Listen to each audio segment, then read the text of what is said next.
지금으로부터 딱 50년 전에 나온 보고서 하나가 있어요. 근데 이 보고서가 직장에서의 안전에 대한 우리 생각을 정말 뿌리부터 바꿔놓았습니다. 오늘은 바로 그 이야기, 어떻게 무관심이라는 단어 하나가 거대한 안전혁명의 불꽃이 되었는지 한번 파헤쳐 보겠습니다. 자, 1970년 영국, 그 해에만 공장이나 광산 같은 곳에서 사고로 돌아가신 분이 최소 680명입니다.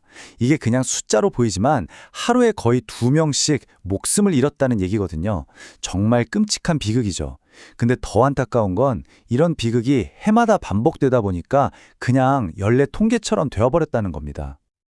그래서 이 문제를 파헤치기 위해 위원회가 꾸려졌는데 여기서 정말 충격적인 결론이 나옵니다. 진짜 큰 문제는 낡은 기계도 아니고 허술한 법규도 아니라는 거예요. 바로 우리 모두의 무관심 때문이었다는 거죠. 그럼 도대체 이 문제가 어디서부터 시작됐는지 그 뿌리부터 한번 살펴보죠. 로벤스 위원회가 던진 질문은 아주 근본적인 거였어요. 아니, 법은 이렇게나 많은데 왜 끔찍한 사고는 계속해서 일어나는 걸까? 위원회의 진단은 정말 획기적이었습니다. 단순히 규칙 몇 개 더 만드세요, 이런 수준이 아니었어요. 아예 시스템 자체가 사람들을 무관심하게 만들고 있다. 이건 판을 완전히 새로 짜야 한다고 진단한 겁니다. 정말 통렬한 지적이었죠. 당시 위원회가 마주했던 현실은요, 한마디로 혼돈 그 자체였습니다. 지난 100년 넘게 법들이 막 누더기처럼 덧붙여져서 이게 도대체 어떻게 돌아가는 건지 전체 그림을 아는 사람조차 없는 그런 상황이었죠. 한번 보세요. 공장법, 사무실법, 광산법, 산업마다 법이 다 따로따로였어요. 그러다 보니까 어떤 곳은 여러 법이 중복으로 적용돼서 복잡하기만 하고 또 어떤 것은 아예 아무 법의 보호도 못 받는 사각지대가 생겨버린 거죠. 이 법률적인 혼돈이 얼마나 심각했는지 보여주는 대표적인 사건이 바로 더전스 워프 사건입니다. 기름 저장 탱크를 해체하는 현장이었는데 이걸 감독해야 할 전문가들, 그러니까 감독관들조차 여기가 공장법 적용 대상이 맞나 아닌가를 두고 자기들끼리 결론을 못 내렸어요. 전문가들도 헷갈릴 정도면 현장은 어땠겠어요? 결국 상황이 어떻게 되냐면요, 내가 얼마나 위험한 일을 하느냐가 중요한 게 아니라 그냥 내가 어디서 일하느냐에 따라 안전 수준이 결정되는 그런 말도 안 되는 상황이 된 겁니다. 누구는 과도한 규제에 시달리고 바로 옆에 있는 다른 누구는 아무런 보호도 못 받는 거죠. 자, 이렇게 총체적 난국인 상황에서 로벤스 보고서는 정말 혁명적인 해법을 내놓습니다. 그건 바로 안전 규제에 대한 철학 자체를 완전히 뒤집어 엎자는 거였어요. 보고서는 핵심을 정확히 짚었습니다. 이제 그만하자. 계속해서 복잡하고 세세한 규칙만 늘려가는 낡은 방식으로는 절대 이 문제를 해결할 수 없다고 단호하게 선언한 거죠. 바로 이 지점이 정말 흥미로운데요. 법의 성격을 처방적 법률에서 권한부여 법률로 바꾸자는 제안입니다. 이게 무슨 말이냐면 예전 법이 난간 높이는 정확히 92cm여야 한다, 이렇게 하나하나 다 정해주는 방식이었다면 새로운 법은 근로자가 떨어지지 않게 안전한 환경을 만들어라, 이렇게 목표를 주는 방식인 거예요.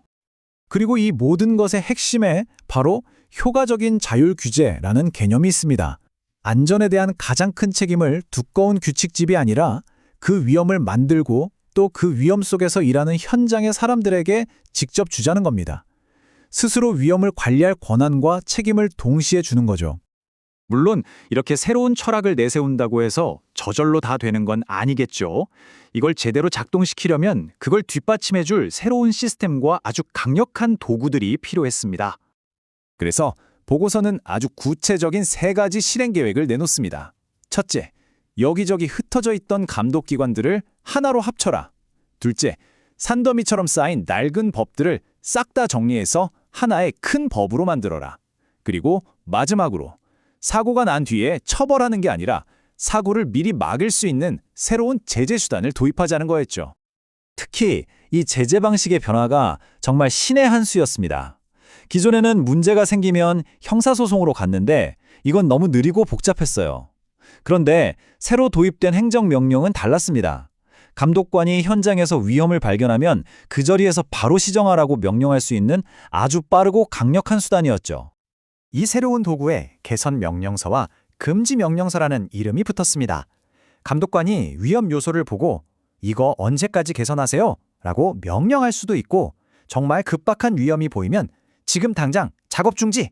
라고 명령할 수 있는 그야말로 막강한 권한을 갖게 된 겁니다. 결국 로벤스 보고서가 우리에게 남긴 가장 중요한 유산은 이거라고 생각해요. 안전의 중심을 규칙을 잘 따르는 것에서 책임감을 갖는 것으로 옮겨 놓았다는 점이죠. 보고서에 나오는 이 문장이 모든 걸 말해줍니다. 목표는 그저 더 나은 규칙을 만드는 게 아니었어요. 고용주와 근로자가 함께 안전을 만들어 나갈 수 있는 그런 조건과 문화를 만드는 것이 궁극적인 비전이었던 거죠. 자, 정리해볼까요? 로벤스 보고서는 우리에게 4가지 핵심 교훈을 남겼습니다. 첫째, 안전을 위협하는 가장 큰 적은 기계 결함이 아니라 바로 무관심이다. 둘째, 진짜 안전은 규칙을 지키는 것에서 끝나는 게 아니라 책임감의 문화에서 나온다. 셋째, 좋은 규제는 벌 주는 역할만 하는 게 아니라 좋은 길잡이가 되어야 한다. 그리고 마지막으로 복잡한 시스템보다는 단순하고 투합된 시스템이 훨씬 효과적이다. 이 원칙들이 오늘날 전 세계 산업 안전 규제의 뼈대가 된 겁니다.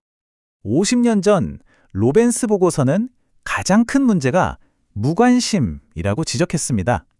반세기가 지난 지금 우리 사회는, 그리고 여러분 각자의 일터는 과연 그 무관심의 문제로부터 얼마나 자유로워졌을까요?